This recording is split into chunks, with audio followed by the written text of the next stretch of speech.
Hello, my name is Victor, and I got 5th place at the Yu-Gi-Oh! Vancouver Regional for Blazing Dominion format. I wanted to do a deck profile for this, for my deck. It is an RB deck, because just releasing a deck list probably would leave a lot of questions unanswered. So without further ado, we're going to go straight into the main deck monsters. I will be glossing over the more standard stuff, but there's still a bit to talk about here. So we're going to start with the parts. 8, 6, 5, 4, 3. This is the YCS Columbus tech, to not main deck Lambda Blade. I tried it myself, and I discovered, oh, actually, you still win the overwhelming majority of the time if you get to full combo without Blade. Speaking of which, there's also next phase in main deck, no Last Stand. Just being able to cut 2 bricks out of your deck is a really nice thing, especially if you lose the dice roll and have to go second. Apart from that, not too much to talk about, but I will say that with only playing these 2 bricks and not having Blade Last Stand, it does create problems if your opponent is main decking Droll. What do I mean by that? Let's quickly go on to the next part. We will gloss over the 3 stage landings, because very standard stuff. And we will instead talk about Funk Dock for a second. So Funk Dock is, if you think you are going to get drolled and you only have 1 search, I strongly prefer to be Funk Dock at least in engine. Because this means you have access to stage landing, it means that you then have access to Shepherd's Crook, which means you can do quite a bit. Specifically in hands where you open Funk Dock and any of the weenie parts that you can inherent summon, with Lambda Blade and Last Stand, you can end on 3 interruptions under Droll. However, if you don't run Lambda Blade, that drops all the way down to 1 interaction, unless you, of course, have a weenie part that you can just attach to the Shepherd's Crook. So, nevertheless, most of the time, the 1 search that you want is going to be the Funk Dock itself. If you're vaguely aware of the RB line, about the RB packages, which I will talk about in a second, that will avoid triggering Droll until you search for an RB card, what you might also know is that first search stage landing gives you a really ass end board. Because you would do that to avoid Droll, but your actual good end board involves you searching and resolving Funk Dock. And so if you first search stage landing and your opponent doesn't have Droll, you've drolled yourself anyways. Okay. With that in mind, in the theme of more copies of Funk Dock, set rotation chicken game. This is the only other way to get a copy of Funk Dock in play without searching Funk Dock and getting drolled by it. Chicken game, I chose chicken game because it is, if you accidentally draw it, you get Upstart Goblin. I don't play an engine that has a useful field spell. Also, silly thing you can do with set rotation is you can use it on your opponent's turn to set Funk Dock to their field, which, if your opponent is dependent on a field spell, this will floodgate them because Funk Dock search is mandatory.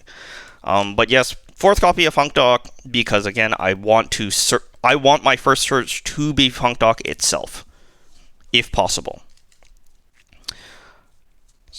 Speaking of ways to get to Funk Dock and stage landing, we're talking about sub-engines here. First one is Crystron.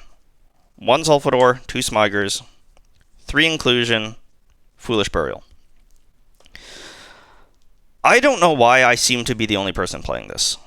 I have done so much research on this deck, and nobody seems to be playing this package. Okay. Because this is 6 1-card starters for 1 soft brick. And you know why Sulfador is a soft brick? Because if you contribute summon Sulfador, that is 3 bodies, which lets you make either Vulcan Booster or Brute Blues. Okay.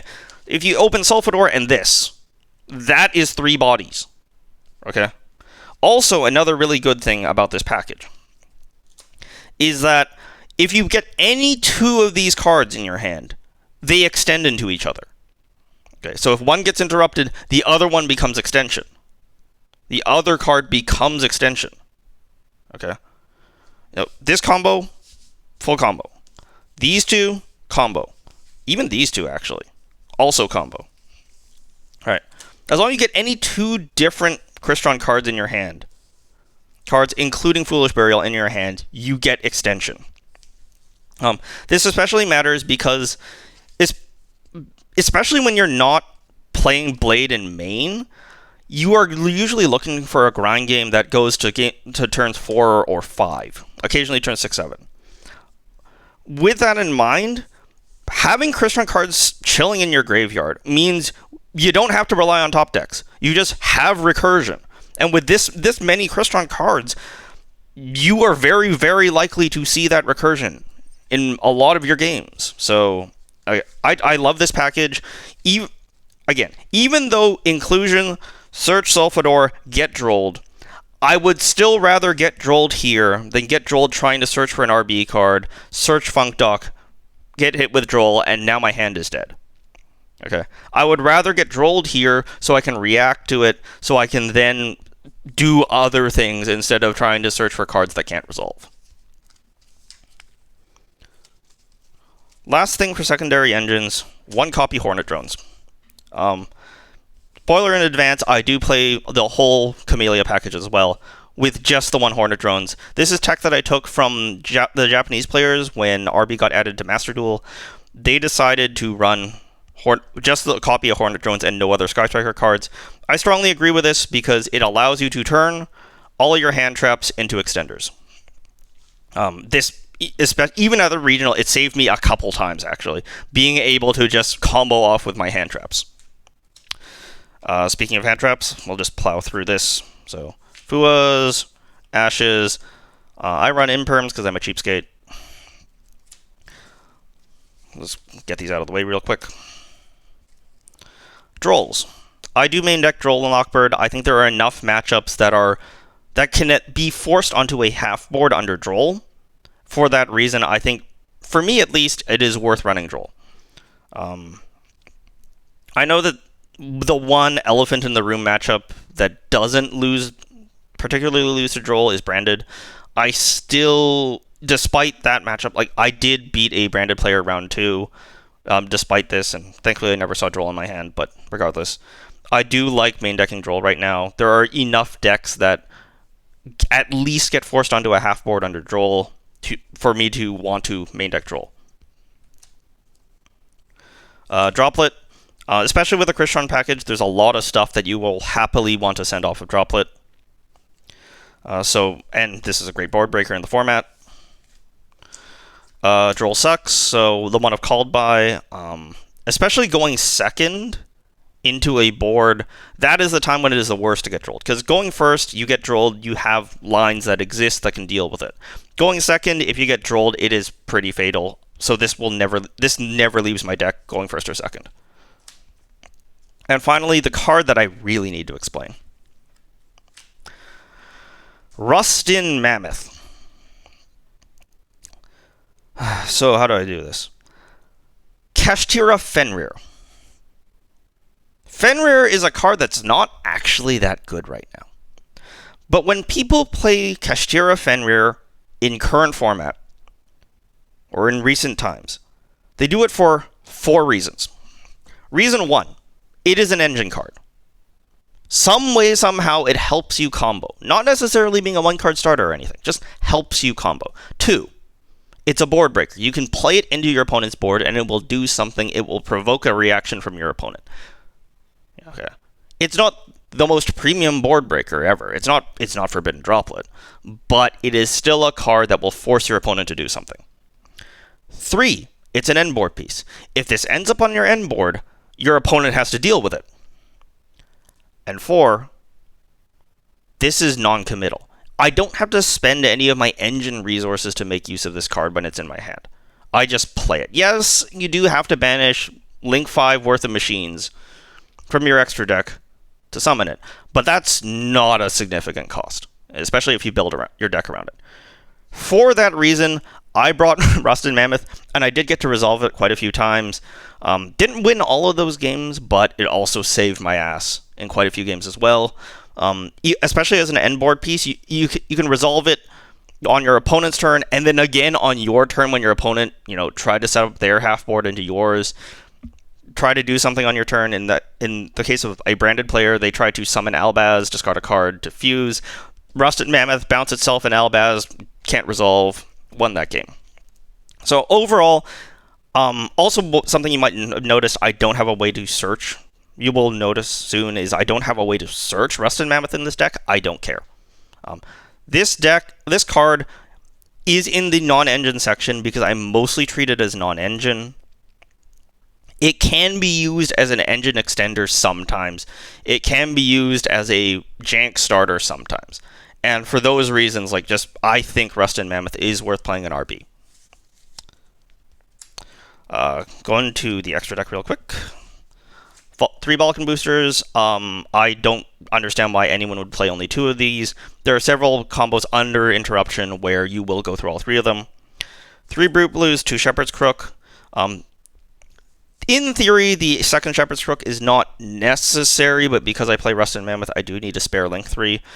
Similarly with Brute Blues, you don't always go through the 3rd Brute Blues, but it does happen often enough, even without Rusted Mammoth, that I prefer to play 3. But otherwise, nothing too much to talk about here. Camellia package. Camellia, Kagari, Amatsu, Hayate. Again, pretty standard if you're playing drones. Camellia is just the best extension. The backup, oh crap, my hand is almost bricked, but I can make Camellia and actually have a play here. There is also a Zeke in here. Zeke ended up mostly being a free banish for Rusted Mammoth. It's here for a silly line that I came up with that ended up not making sense at all, involving Clockwork Knight, and the Clockwork Knight is only here so that a Crystron Smiger becomes a 1-card starter. Again, I don't have Clockwork Knight, the other continuous spell Clockwork Knight, in my deck, so it's just there for Smiger. Last card is Typhon. Despite the locks, this is the one generic extra deck card that actually does come up sometimes. Didn't come up this weekend, but it is still a good card that will save your ass sometimes. Make Typhon, use its effects, set some back row, use your hand traps, survive, win on the crackback. Lastly, side deck, and this is where I will gloss over a lot because I did not put that much thought into my side deck. But, the Last Stand of the Lambda Blade, when you know you're going first, or when you know you're going second, then I switch out next phase for Last Stand. Not too much to talk about here. 3 copies of Feather Duster. Yeah, sometimes Lightning Storm can hit front row, but it's mostly for back row hate. It's not like your back row hate is bad in this deck. You do have Vulcan Rocket. Pile Bunker does blow up the whole back row, but you do need to be in battle phase. So this ends up helping out in ways that your other cards don't necessarily interact that well. Also, Rusted Mammoth is a card that will interact with back row, which is another reason I like it. But yeah, this is just back row hate because you need a couple more cards sometimes to deal with back row. 2 Ghost Ogres. Honestly, these mostly exist because for those matchups where Droll is doing nothing, what do I throw in? I guess I throw in Ghost Ogre. Yeah, it's a bit of a lazy siding pattern. Book of Eclipse, mostly for Doomsday, which I did not run into this weekend. And the main reason this is here is for Doomsday because Doomsday has a lot of destruction protection or triggers off of destruction. RB's main interactions are destruction, so needing some non-destruction option. Hey, also that's another reason why I like Rusted Mammoth. It's a bounce, not destruction, even though it's targeted. So just more access to non-destruction removal. 3 Nibs. I'll be honest, I'm playing this instead of Lancia because I am personally still somewhat afraid of the Malice matchup. Again, RB is about destruction and destruction protection. Malice is a lot about banishing, and your defenses against banishing aren't that good. So I wanted to run Lancia, but I could not justify Lancia, so I decided to run Nib as a card that, hey, if you run it into a different matchup, it might actually do something. But thankfully, I never had to use these. Last two cards, Lava Golems. I sided them in once and never saw them, so not much to talk about. This is, again, mostly for combos, against combo decks, where you're going second, but you know that, in my case, because my hand trap selection is not that good, because I've been lazy about getting some cards, and I'm also cheap. Lava Golem is just something that will snipe a couple end board parts, but otherwise, yeah, didn't see them. Not entirely sure why I have Lava Golems. And so that's been it for the deck profile. Thanks for watching.